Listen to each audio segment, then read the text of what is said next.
मित्रों, मैं शुरू में दो चार बातें उस संदर्भ में कहना चाहता हूं जिसमें हम आज ये शुभारंभ कर रहे हैं। हिंदी भाषी समाज इस समय देश का सबसे हिंसक समाज है अन्य भाषा भाषी समाजों की तुलना में। अगर आप राष्ट्रीय आंकड़े देखें तो स्त्रियों, बच्चों, दलितों, अल्पसंख्यकों और आदिवासियों के विरुद्ध जो जघन्य अपराध देश भर में होते हैं उनका लगभग 65% हिंदी भाषी राज्यों में होता है। ये सरकार के आंकड़े हैं, मेरे दिमाग से नहीं निकले।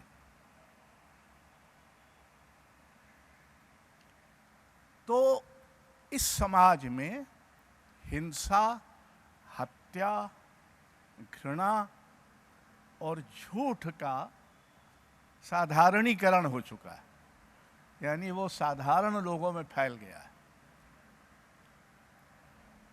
दूसरी बात, चाहे राजनेता हों, चाहे धर्म नेता हों, चाहे गोदी मीडिया हो, ये सब हिंदी भाषा का ही उपयोग करते हैं और हिंदी भाषा में इस कदर झूठ और नफरत भर दी गई है कि उसमें सच बोलना अगर असंभव नहीं तो बहुत कठिन तो हो ही चुका है।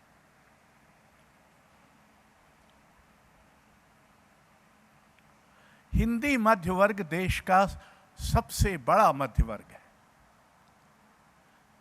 लेकिन यही वो मध्य वर्ग है जो अपनी भाषा और अपने साहित्य के साथ लगातार विश्वासघात कर रहा है, उससे लगातार दूर जा रहा है।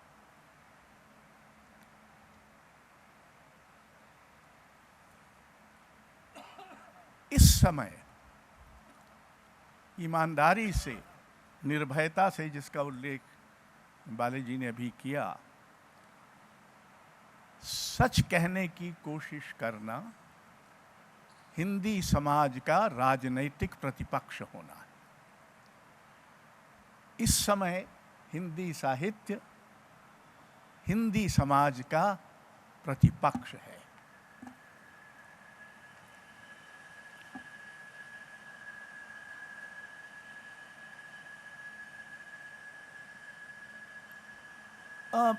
संघर्ष शब्द का इस्तेमाल इसमें किया गया है। सा का अनुप्रास है, स्वप्न, संघर्ष और सृजन। मैं इसमें 6 और जोड़ता हूं अनुप्रास की रक्षा करते हुए।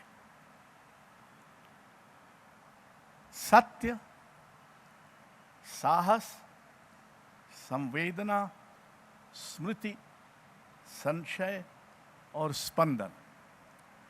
मुझे लगता है कि सृजन को समझने के लिए सिर्फ स्वप्न और संघर्ष काफ़ी पर्याप्त पद या अभिप्राय नहीं है, इनमें और बहुत कुछ जोड़ा जाना चाहिए। अब अगर आप इस पर ध्यान दें कि हमारा समय विस्मृति के एक सुनियोजित अभियान का समय है, यानी विस्मृति फैलाई जा रही है एक सुनियोजित अभियान के तहत। उस समय साहित्य का काम याद करना, याद रखना और याद दिलाना है। इसका जिक्र हुआ अभी, मृदुला जी ने किया कि इज़राइल अब ये कह रहा है, यानी यहूदी अब लगभग ये कह रहे हैं, इज़राइली यहूदी कम से कम ये कह रहे हैं कि हम ही विक्टिम हैं, बल्कि हमारे अलावा कोई और विक्टिम है ही नहीं।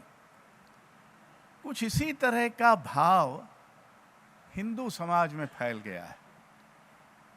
हिंदू समाज को कहाँ से, जिस समाज ने सदियों तक अपने ही एक बड़े वर्ग के साथ अन्याय किया है, वो उसके शिकार रहे हैं, अब उस समाज के सवर्ण वर्ग में ये भावना जाग गई है कि हम विक्टिम हैं और हमको ये जो ऐतिहासिक विकृति है इसको दुरुस्त करना है।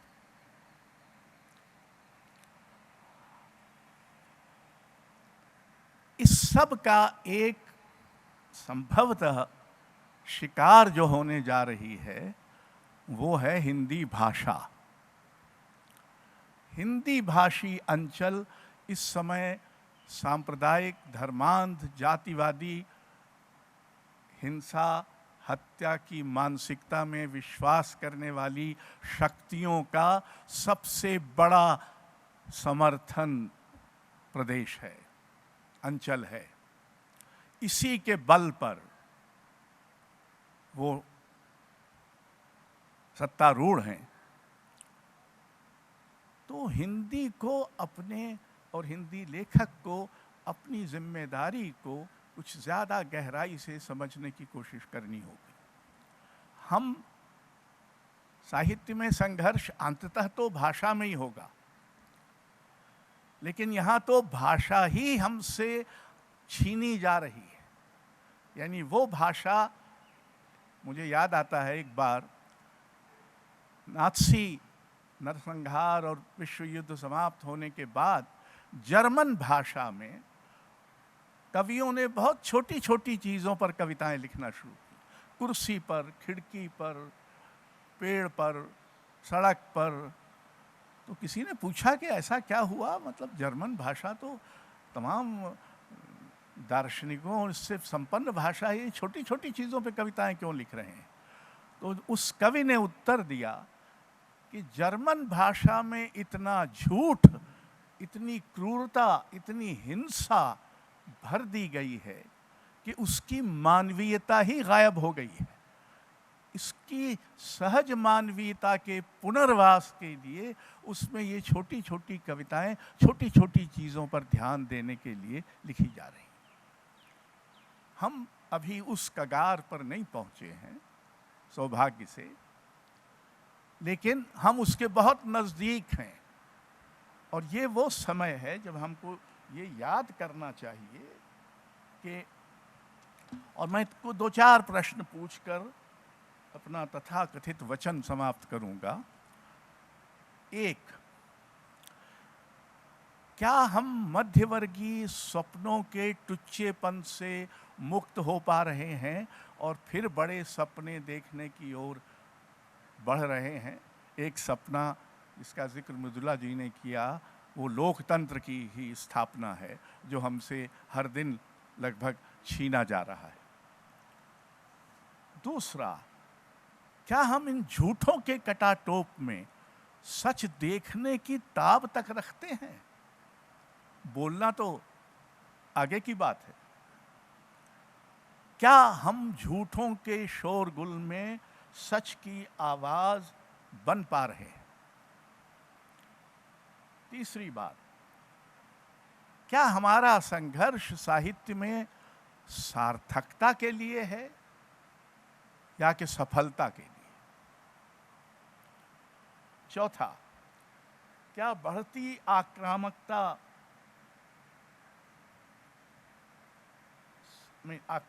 से बढ़ती सांप्रदायिक, धार्मिक, बाजारू, राजनैतिक शक्तियों के प्रतिरोध का साहित्य में साहस बना रहेगा? अभी तक बना रहा है, पर ये क्या आगे भी बना रहेगा? क्या अल्पसंख्यकों, लिंचिंग और लव जिहाद आदि अनेक किस्म की हिंसा से होने वाली मानवीय क्षति के प्रति हम संवेदनशील हैं?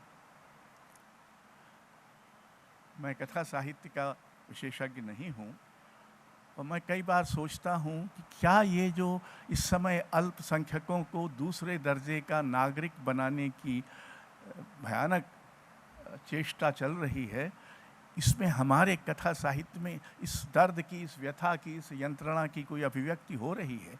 अल्पसंख्यकों द्वारा नहीं, बहुसंख्यकों द्वारा। क्या हमारी संवेदना के भूगोल में मनुष्येतर परिवेश, प्रकृति, पर्यावरण, पक्षी, नदियां, पहाड़, ये सब धीरे धीरे गायब हो रहे हैं या कम हो रहे हैं? क्या हमें अपने किए पर ईमानदार संशय होता है? आखिर सच की ठेकेदारी हमको थोड़ी मिली हुई है। सच बोलने वाले और बहुत सारे हो सकते हैं। साहित्यकार वो होते हैं जो सच बोलने की हिम्मत तो करते हैं, पर अपने सच पर संदेह भी करते हैं। क्या ऐसा संदेह हमारी साहित्य में सक्रिय है? और क्या हमारे लिखे में जीवन का स्पंदन है? हमको ये नहीं भूलना चाहिए कि सारी राजनीति के बावजूद और सारे समाज के क्रूरीकरण के बावजूद जीवन बचा हुआ है। जीवन अभी भी स्पंदित है। लोग अभी भी प्रेम करते हैं, लोग अभी भी चाव से खाना खाते हैं, लोग अभी भी बच्चों को प्यार करते हैं, लोग अभी भी बड़े बूढ़ों की चिंता करते हैं। आप ही थोड़ी बहुत तो कर ही रहे हैं, हम जैसे धवल केशियों की। तो क्या इस जीवन का स्पंदन हमारे साहित्य में वैसे ही बचा हुआ है जैसे जीवन में है? वो हमारे दो पुरखे थे। एक ने कहा कि साहित्य आत्मा का गुप्तचर होता है, मुक्तिबोध ने कहा था। अज्ञेय ने कहा था कि हमको एक आलोचक राष्ट्र बनाना है। क्या हम एक आलोचक राष्ट्र बनने की ओर हैं? जबकि आलोचक होना इस समय, आलोचना करना इस समय लगभग द्रोह है। या तो धर्मद्रोह है, या देशद्रोह है, या राष्ट्रद्रोह है। और क्या हम आत्मा का गुप्तचर बन पाए हैं? आत्मा का गुप्तचर एक दोहरा गुप्तचर होता है। वो आत्मा की ओर से गुप्तचरी भी करता है, पर आत्मा की भी गुप्तचरी करता है कि वो आत्मा कैसे क्या कर रही है। और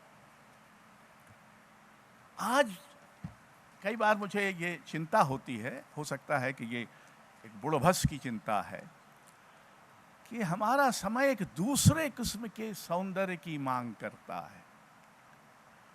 एक बीहड़ अराजक सौंदर्य। W. येट्स ने कहा था, टेरिबल ब्यूटी इज बॉर्न। हन्ना अरेंड ने कहा था, बेनालिटी ऑफ इविल। क्या ये अराजक बीहड़, मत भूलिए कि आज से 70 बरस पहले, लगभग 70 बरस पहले, हमारे ही एक पूर्वज मुक्तिबोध ने ऐसा बीहड़ स्थापत्य खोजने की कोशिश की थी।